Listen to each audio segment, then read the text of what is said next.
Assalamualaikum warahmatullahi wabarakatuh.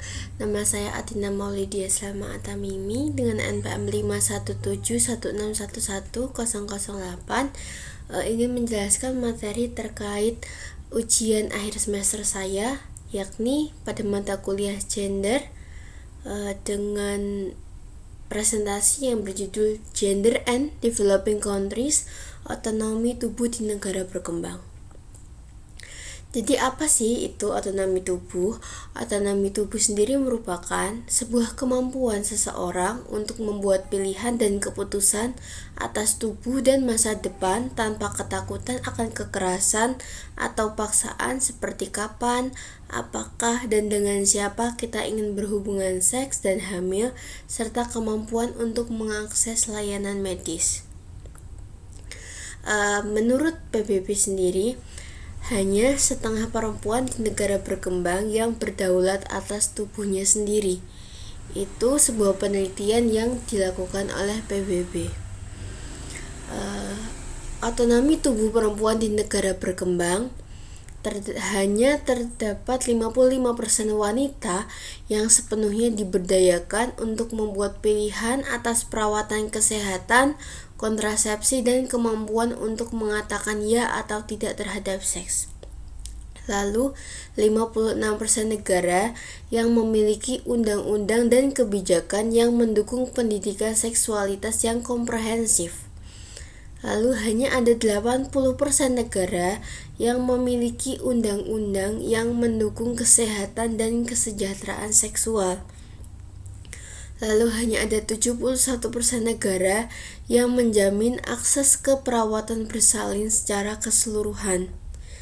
Serta hanya terdapat 75% negara yang secara hukum memastikan akses penuh dan setara terhadap kontrasepsi. 20 negara atau wilayah memiliki undang-undang nikahi pemerkosa Anda, di mana seseorang pria dapat lolos dari tuntutan pidana jika menikahi wanita atau gadis yang telah diperkosanya.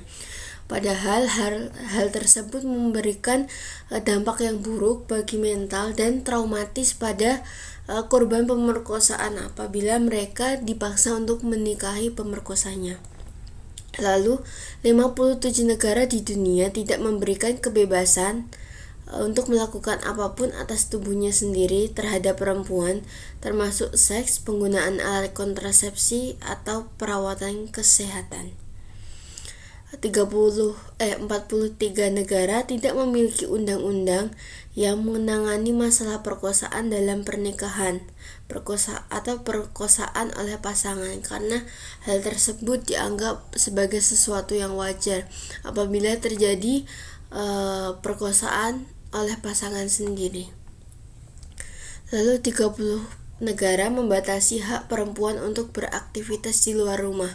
30 negara tersebut selalu menyalahkan apabila terjadi pelecehan seksual apabila seorang perempuan keluar rumah karena perempuan dianggap haram apabila melakukan aktivitasnya di luar rumah. Fakta-fakta lainnya, terdapat ratusan juta perempuan dan anak perempuan tidak berdaulat atas tubuh mereka sendiri. Hidup mereka diatur oleh orang lain seperti pasangan, anggota keluarga, masyarakat, bahkan pemerintah. Lalu, pemerkosaan, pembunuhan yang dilakukan demi menjaga kehormatan, lalu pernikahan paksa, pernikahan dini, tes keperawanan, dan mutilasi alat kelamin, serta pemaksaan kehamilan atau aborsi, itu melanggar otonomi perempuan untuk membuat keputusan atas tubuhnya sendiri. Anak perempuan dan anak laki-laki yang menyandang disabilitas hampir 3 kali lebih mungkin menjadi sasaran pelanggaran otonomi tubuh karena apabila mereka mengalami disabilitas dianggap masyarakat hal yang wajar apabila tidak dapat menjaga otonomi tubuhnya sendiri. Lalu pelaku dari pelanggaran otonomi tubuh itu selalu tidak dapat dituntut di pengadilan dan hukum juga pelanggaran tersebut tidak dapat diberlakukan sama karena diperkuat oleh norma, praktik, dan hukum yang berlaku di masyarakat yang menganggap bahwa pelanggaran-pelanggaran tersebut merupakan hal yang wajar dan lumrah. Lalu, perempuan dalam banyak kasus tidak memiliki kekuatan untuk melawan kesenjangan ini karena masih rendahnya kadar partisipasi dalam hal pengambilan keputusan, baik dalam bentuk politik maupun dalam bentuk lainnya.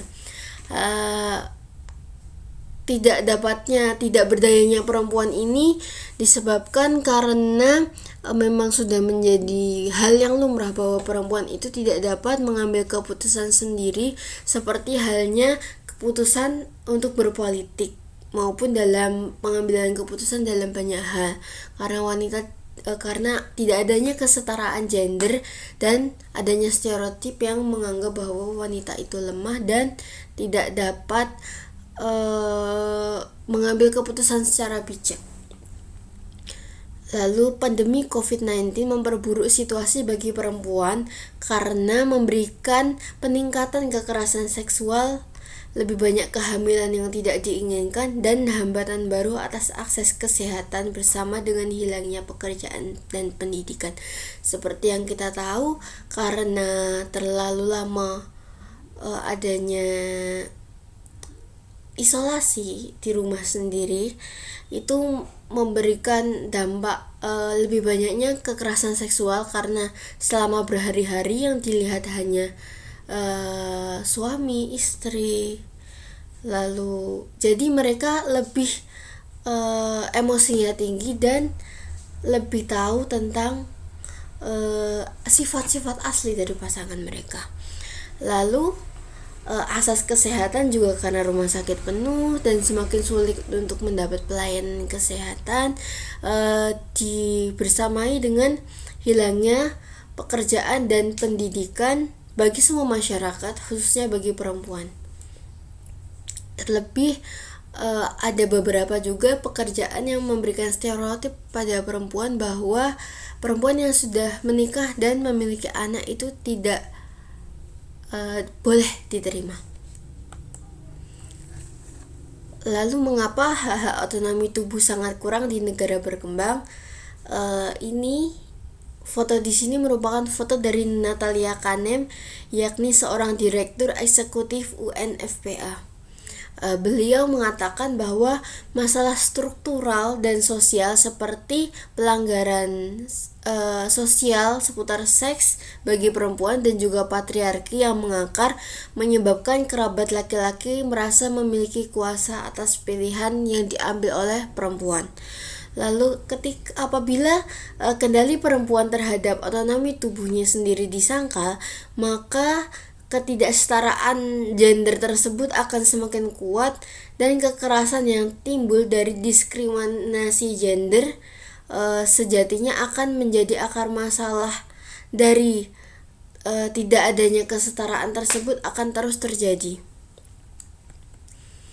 Bagaimana cara penanggulangan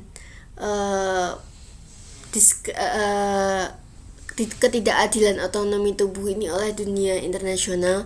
Jadi dunia internasional sendiri membuat gerakan My Body is My Own Bodily Autonomy as a Concerted of Gender Equality dengan membuat perjanjian serta konferensi yang pertama, yakni Asia Pacific Launch of the UNFPA State of World Population Report 2021 yang menjelaskan tentang powerful story of bodily autonomy, sexual and reproductive health, gender equality, and human right. Lalu dilanjutkan dengan kegiatan Mothers to Young, panel diskusi yang menjelaskan bahwa tentang teenage pregnancy in Thailand, stakes and policies. Karena kehamilan muda di Thailand itu sangat tinggi. Lalu bagaimana sih otonomi tubuh perempuan di Indonesia sendiri? fakta-faktanya bahwa 1 dari 3 perempuan di Indonesia dengan rentang umur 15 sampai 44 tahun pernah mengalami kekerasan fisik dan seksual. Lalu 2 dari 3 anak Indonesia dengan rentang umur 13 sampai 17 tahun mengalami kekerasan seksual dan juga kekerasan terkait otonomi tubuh mereka. Lalu sistem informasi online perlindungan perempuan dan anak Simfoni PPA KPPPA mencatat 14.821 kasus kekerasan terhadap perempuan dan anak pada tahun 2020 didominasi oleh kekerasan di rumah tangganya sendiri. Lalu, menurut SWOP 2021, tingkat kematian ibu di Indonesia adalah salah satu tertinggi di ASEAN per 2017 dengan 177 maternal mortality ratio atau MMR. Persentase pernikahan dini di usia 18 tahun di Indonesia termasuk salah satu yang tertinggi di ASEAN yakni 16%. Lalu kanker mulut rahim menjadi pembunuh perempuan paling mematikan nomor 2 di Indonesia. Mengapa sih masyarakat di Indonesia belum dapat menghargai otonomi tubuh?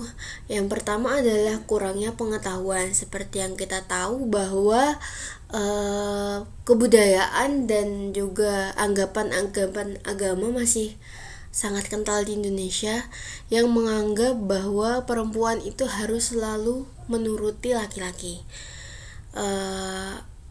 dan juga dalam hal apapun termasuk otonomi tubuhnya sendiri, perempuan itu harus diatur oleh laki-laki seperti ayah atau suami mereka yang menjadi kewajiban baik agama maupun kebudayaan di Indonesia sendiri. Lalu adanya keyakinan yang mempengaruhi perilaku seperti hal tadi, apabila otonomi tubuh perempuan itu dilanggar ataupun dipaksakan, itu merupakan hal yang benar karena kembali lagi ke kebudayaan dan pandangan-pandangan agama tersebut. Lalu adanya sentimen negatif terhadap pendidikan seksual karena pendidikan seksual itu masih dianggap tabu dan terlalu kebarat-baratan bagi Indonesia. Lalu konsep otonomi tubuh seringkali terlalu dibuat simpel, seperti gerakan-gerakan yang sedang marak di Indonesia sendiri. Otonomi tubuh ini hanya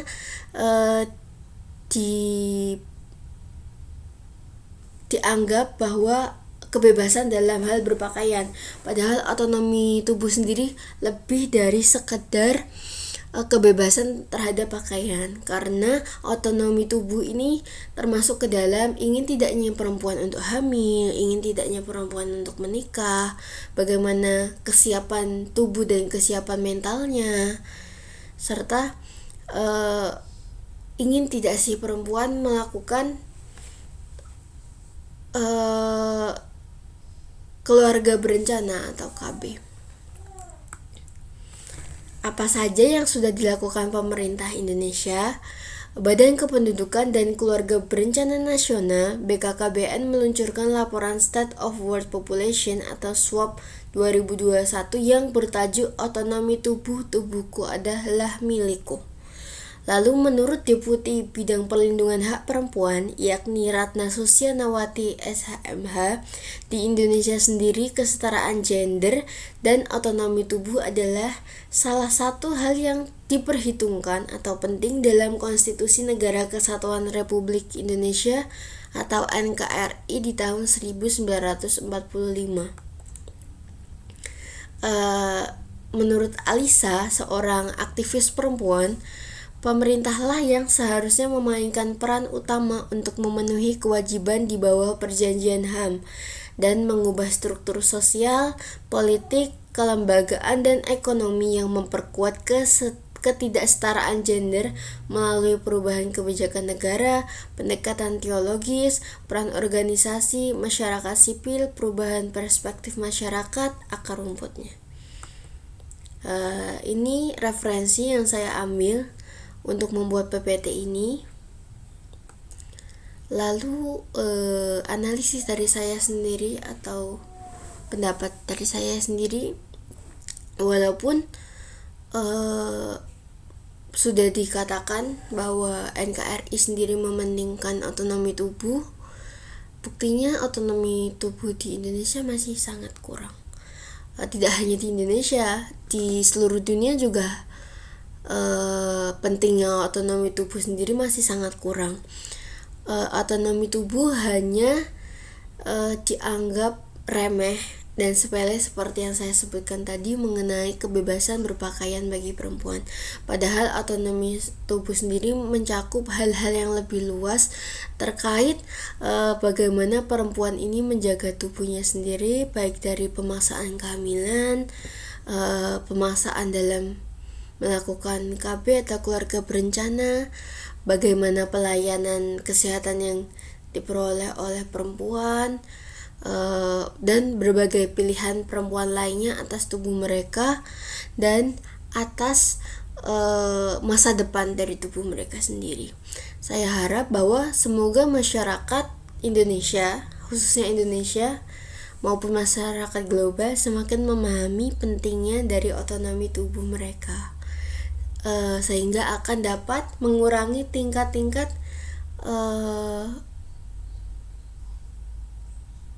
ketidakadilan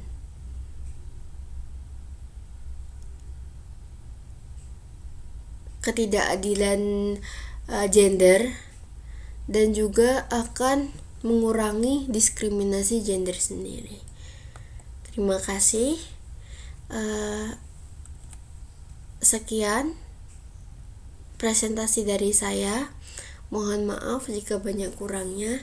Wassalamualaikum warahmatullahi wabarakatuh.